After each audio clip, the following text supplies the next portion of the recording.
Here's Lucero. Lucero nakawala. Wow! Defenders dito, even Vidal as well. Pero walang problema. Wow! Sa ganitong mga exposure. Oo.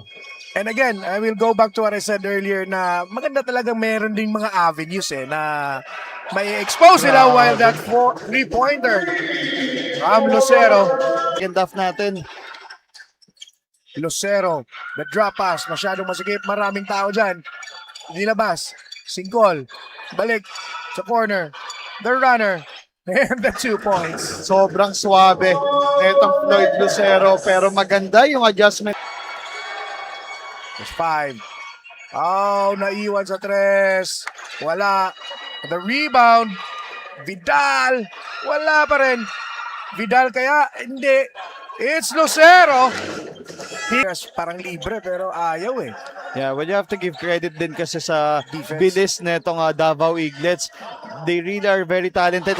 Talking about talented, Wow. Floyd Lucero, high rip to evade that defender. Yun lang. Yun lang.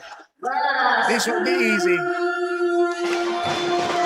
The easiest shot para dito kay Floyd Lucero as the New York continues to struggle here. You look at that fast break play there by Lucero. May problema lang talaga, masyadong pesky at masyadong maganda yung defensive rotations netong Davao Eaglets. That's why they will win, no? And win convincingly. Yun pa. Lucero.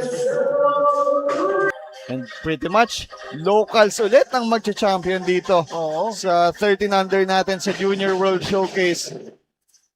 Lucero! Oh! Walang pakialam.